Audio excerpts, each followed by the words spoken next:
구독을 통해 매주 새로운 내용을 받아보세요.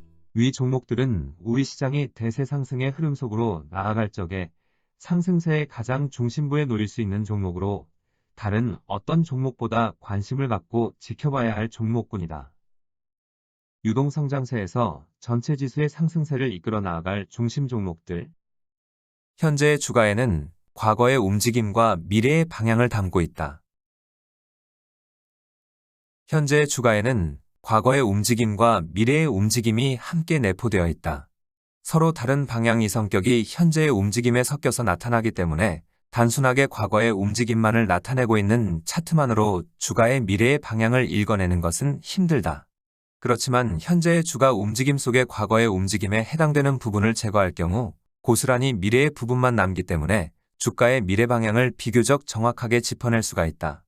주가의 움직임은 1만 개가 넘는 다양한 변수가 수시로 강도를 달리하면서 그것도 서로 조합으로 작용하여 해당 종목과 전체 시장에 영향을 미치고 있다. 주가의 과거의 움직임은 이미 완료된 것이므로 지나온 상승 과정에 대하여 어느 정도 정형화된 움직임을 찾아낼 수가 있고 이에 따른 잠재적인 하락 압력은 어렵지 않게 계산해낼 수 있다. 문제는 미래를 향해 나아가는 움직임인데 이는 변수가 너무 많아 정확한 파악은 힘들지만 조정 국면을 통하여 주가의 과거분에 대한 모습이 드러낼 적에 시장 내부에 흐르고 있는 상승 기류의 정도를 제대로 읽을 수 있는 기회가 주어진다.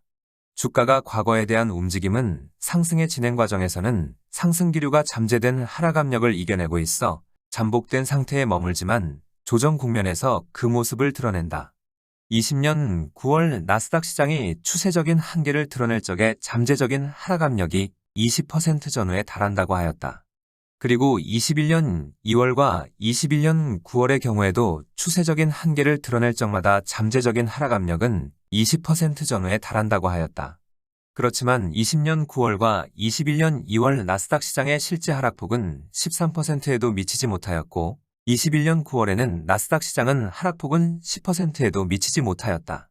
잠재적인 하락 압력이 20% 전후에 달하는데 이 근처에도 접근하지 않고 13% 이내의 하락폭에 그쳤다는 것은 나스닥 시장 내면에 흐르고 있는 강한 상승 기류가 잠재적 하락 압력을 막고 나섰기 때문이다.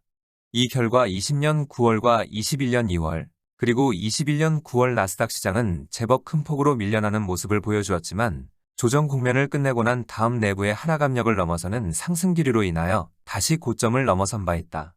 한번 추세적인 한계를 드러내면 다시 고점을 넘어서더라도 얼마 상승하지 못하고 재차 추세적인 한계를 다시 드러내고 결국은 고점에서 20% 전후에 달하는 하락폭이 발생하게 되어 있다. 2020년 9월 처음으로 추세적인 한계를 드러내고 21년 2월과 22년 9월 그리고 22년 12월 네 번째 추세적인 한계에 봉착함으로 이번에는 20% 전후의 하락 과정으로 나아가고 있다. 추세적인 한계를 드러내면 전체 지수가 고점에서 20% 전후에 달하는 하락폭이 먼저 발생하게 되는데 이것은 추세적인 하락 과정으로 전환하겠다는 의지를 드러내는 것이 된다. 이런 하락폭이 발생하고 난 다음 다시 고점으로 접근하는 상승 시도가 나타나겠지만 여기서 실패로 끝나고 재차 저점을 크게 깨고 내려가면 본격적인 추세적인 하락세로 전환되는 것이다. 우리 시장을 비롯한 세계 중요 시장들이 2018년 1월의 고점을 큰 폭으로 넘어서면서 추세적인 상승 의지를 드러내고 이후 한 번 더 강한 상승 과정이 나타날 경우 본격 추세적인 상승 과정으로 전환되는 것과는 정반대의 행보인 셈이다. 그런데 한 번 추세적인 하락 과정으로 전환하겠다는 의지를 드러내고 난 다음 다시 고점을 넘어서는 경우는 아주 특별한 경우가 발생하지 않는 한 힘들다. 고점에 접근하려고 하는 상승 시도는 보여주지만 고점에 접근하지 못하고 재차 저점을 깨고 내려갈 가능성이 높은 것이다. 나스닥 시장이 이번에 20% 전후에 달하는 하락폭이 발생하고 난 다음 다시 고점을 넘어서지는 못하여도 고점으로 최대한 접근하려고 하는 상승 시도가 나타나게 될 것이다. 바로 이 시기 기술주의 상승 구도를 대신할 수 있는 새로운 상승 구도에 속하는 종목들이 천천히 모습을 드러내는 것이 필요하다. 새로운 상승 구도에 속하는 종목들은 자동차 관련주와 금융주라고 하였다.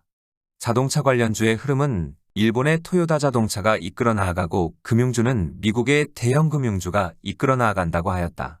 미국에서도 기술주가 10여 년간 상승세를 주도하였지만 미국의 자동차 관련주를 포함한 여타 제조업종에 속하는 종목들과 미국의 대형 금융주는 최근 10여 년간 상승 흐름에서 철저하게 소외된 바 있고, 이들 종목군이 추세적인 상승 의지를 드러낸 것은 이번이 처음이다.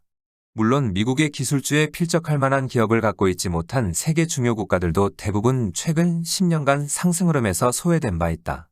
10년간 소외된 종목과 시장들이 추세적인 상승 의지를 드러낸 것은 2016년 2월 이후의 노력의 결과로 현재 이들 종목군과 시장들은 강력한 추세적인 상승 의지를 드러낸 상태이다. 최근에 강한 하락 압력으로 이들 시장과 종목 또한 큰 폭으로 밀려나고 있지만 내부에는 여전히 강한 추세적인 상승 의지가 숨겨져 있다. 내부에 강한 상승 기류가 흐르고 있을 경우 하락 압력에 밀려나되 상대적인 강세를 유지하는 모습을 보여줘야만 한다. 우리 시장의 현대자동차와 KB금융지주, 미래에셋증권의 경우 이번 하락 과정에서 어느 위치까지 밀려날 수 있는지 지켜볼 필요가 있다. 해당 종목군들은 전체 지수가 20% 밀려날 적에 받는 잠재적인 하락 압력은 최대 40% 전후에 달한다.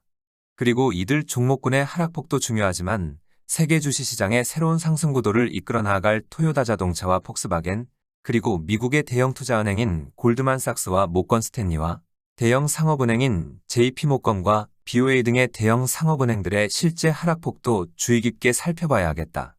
내면에 어느 정도 강한 상승 기류가 흐르고 있는지 알 수 있는 기회를 준 것이다. 또한 현재의 하락 압력이 소멸되고 돌아설 수 있는 시기 새로운 상승 구도를 가동시키는 모습을 보여줄 수 있는지 지켜봐야 하겠다.